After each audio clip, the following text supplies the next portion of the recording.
Welcome, ladies and gentlemen. Thank you for joining me. This presentation is about the monolithic conspiracy that has been perpetrated upon most people of the world that has managed to make us the property of those in charge. Enslavement, if you will. Through something known as banking law or maritime law, or also known as admiralty law. To begin, we must look at what is known as the law of the flag, which is the primary authority for all of this. The law of the flag is a basic principle of maritime and international law, and it is very, very important to understand this law. It states that any ship or other vessel is governed by the laws of the nation whose flag is flown by the vessel. This means that anyone who works on or boards the vessel is subject to these laws. Now we have a basic idea of what maritime law is, as it is the law of the seas. But what about international law? Well, international law is a body of legal rules, regulations, and accepted practices by which countries, organizations, and people throughout the world interact with each other and with citizens of different countries. Got it? Okay, continuing. Countries are bound by international laws only when they agree to be bound by them. For instance, they might join international organizations such as the United Nations or the European Union and agree to follow all of the rules, laws, and guidelines set forth by those organizations. They also might agree to treaties, pacts, or charters or other agreements that include specific laws or rules, and these two scenarios just mentioned are exactly how the satanic sun worshippers have managed to snatch control of all of us. Sometimes, however, countries that are not party to these agreements might be held accountable by other countries for violating certain laws or rules. This is especially true for matters such as human rights, wartime laws, and territorial rights. In addition to matters such as human rights, maritime laws, and war crimes, subjects that typically are covered by international laws include drug control, aviation laws, telecommunications, space law, and other topics that often stretch beyond countries' borders. This is one major reason for the push for globalism, i.e. trade agreements, treaties, and pacts. By automatically placing the citizens of a country under the law of the flag through pacts and treaties, along with forcing them in through scams like human rights, wartime laws, and territorial rights, they're basically able to put everyone in the world under this law, folks. And one of the main scams that places us within this jurisdiction is the Uniform Commercial Code. And if you haven't, please go check that subject out. Now let's get back to the definition of the law of the flag. It states that any ship or vessel is governed by the laws of the nation whose flag is flown by the vessel. Now folks, here are the definitions of vessel, and please pay attention. As you can see, the sixth and final definition of vessel is a person regarded as a holder or receiver of something, especially something non-material. So understand that a vessel does not refer to only a seafaring vehicle, but also can be defined as an actual person. And this is key. Legalise, folks, lawfare really, perpetrated upon the people using semantics, words, deception. And this is why the need for a terribly dumbed down population, folks. This person, ladies and gentlemen, is like the captain of the ship in international waters, flying the flag of its laws. In the U.S. courts, this is the maritime flag, the one with the gold fringe.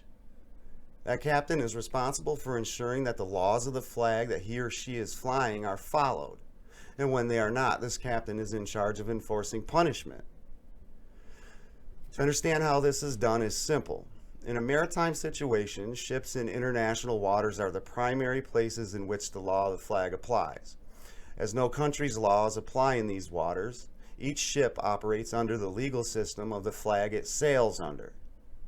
When a vessel is docked in another country, those aboard the vessel may be subject to local laws, although different countries have their own rules about foreign vessels in their waters. A vessel generally flies the flag of the country in which it is registered. Anyone who boards the vessel agrees to abide by the laws of the vessel's country, regardless of their own nationality or the nationality of the others on board. This is basically exactly how foreign embassies set up within foreign countries are treated. This is a plot of sovereign land within a separate sovereign land.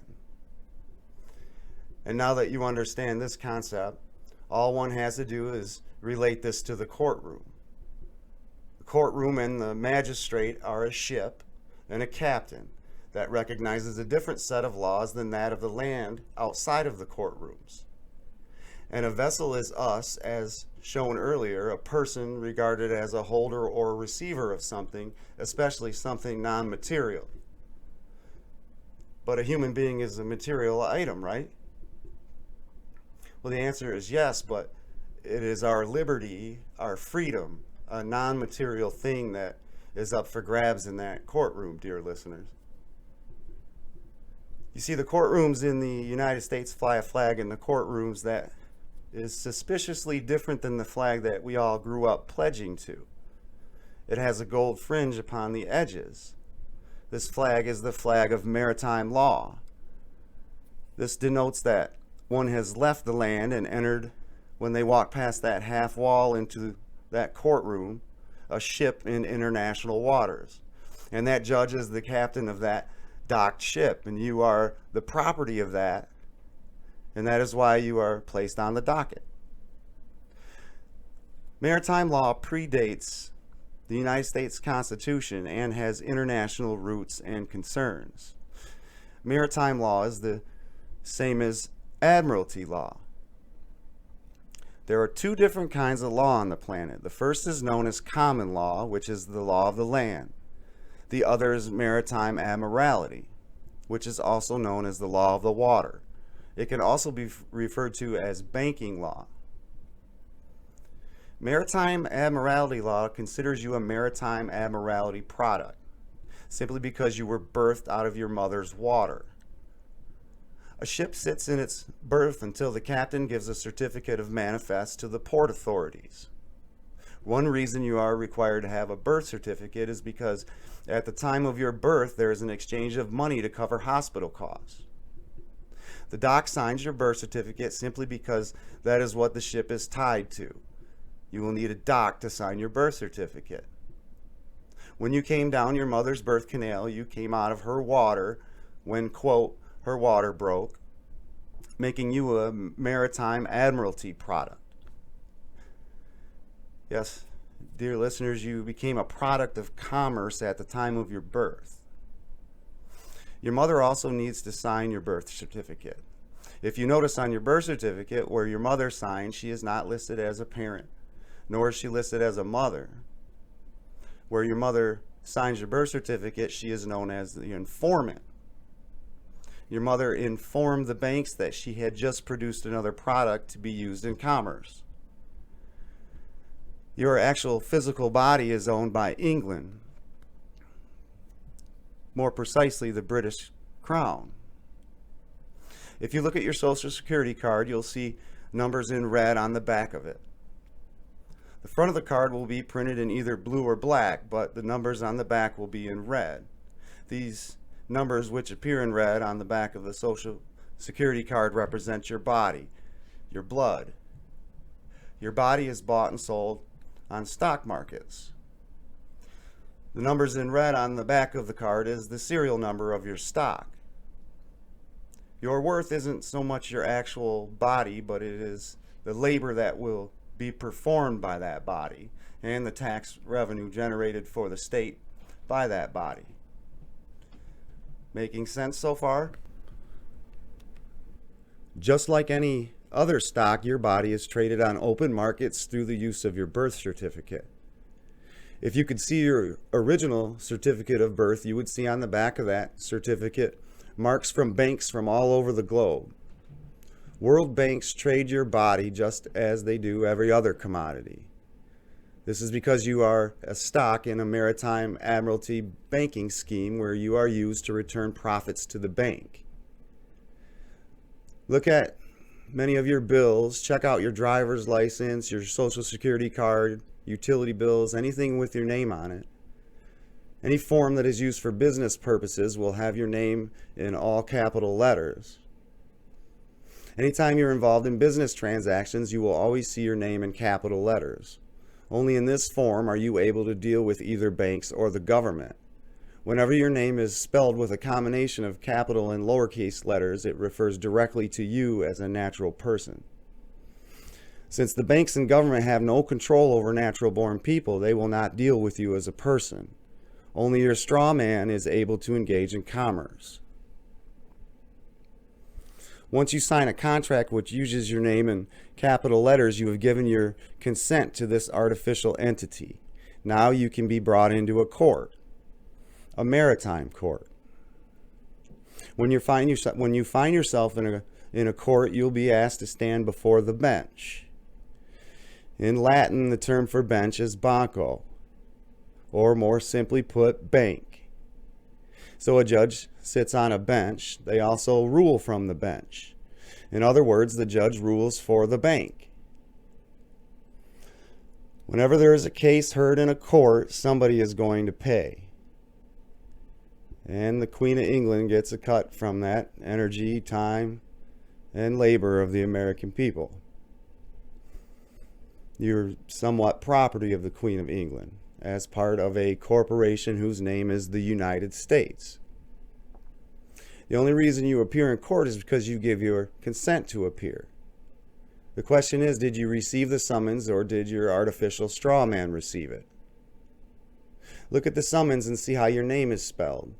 If it is in capital letters, then that is not you, the person. It is a corporation belonging to foreign interests.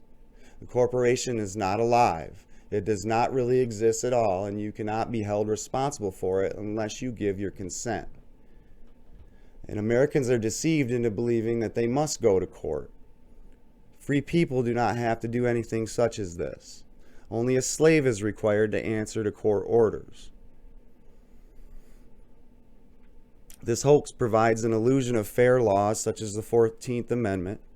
It also gets the people to rely on government services such as welfare, Social Security, and other state-sponsored programs. There are many illusions perpetrated upon the American people, such as licenses, permits, and certificates. The majority of this hoax perpetrated upon us has to do with semantics, legalese, if you will. So, to better understand things, we should briefly check out a few definitions. The word attorney is derived from the root word atturn.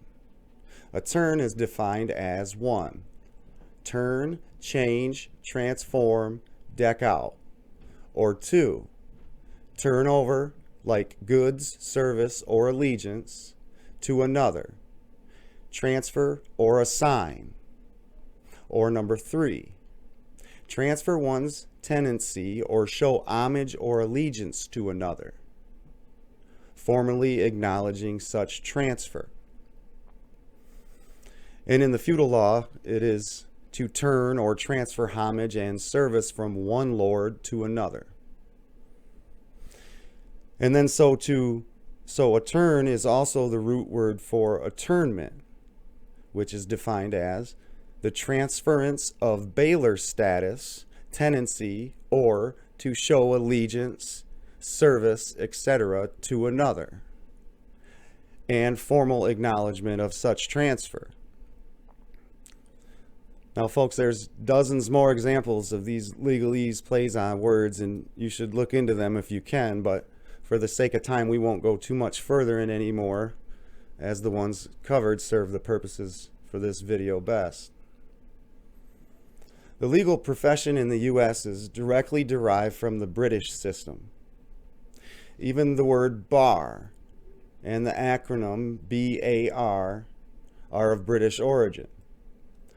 The British Accredited Registry, or the BAR, the bar, during the middle 1600s, the Crown of England established a formal registry in London where barristers were ordered by the Crown to be accredited. The bar was established by the British Crown Corporation, And without making this too long, the British Crown Corporation is controlled by the Vatican Jesuits. The establishment of this first international bar association allowed barristers or lawyers from all nations to be formally recognized and accredited by the only recognized accreditation society. From this, the acronym BAR was established, denoting the British Accredited Registry, whose members became a powerful and integral force within the International Bar Association, the IBA. When America was still a chartered group of British colonies under patent, established in what was formerly named the British Crown Territory of New England, the first British Accredited Registry, or bar, was established in Boston during 1761 to attempt to allow only accredited barristers or lawyers access to the British courts of New England. Today, America has its own bar association called the American Bar Association, or the ABA. As you can see, we have another play on words here. This is an acronym. An acronym for what? Let's say the words rather than the acronym abbreviation. First, it's the American Bar Association, the ABA. But this must be broken down further, so let's do so. The ABA then becomes the American British Accredited Registry of America, as we can see the acronym within the acronym. And the American British Accredited Registry Association is a member of the parent organization known as the IBA, the International Bar Association, and once again, there is an acronym within this acronym, and then should otherwise be known as the International British Accredited Registry Association. Once again, proving that these associations are still controlled by the Crown, or the Vatican, or the Jesuits. Each corporate state in America has its own bar association, or British Accredited Registry. Only licensed bar attorneys are permitted to freely enter within the bar, or that half wall separating the inner courtroom from the observer or audience section of that courtroom. It's like it's one big club that determines your freedom, except that you don't belong to it. Here's another example of the word game. In each state, every licensed bar attorney calls himself an attorney at law.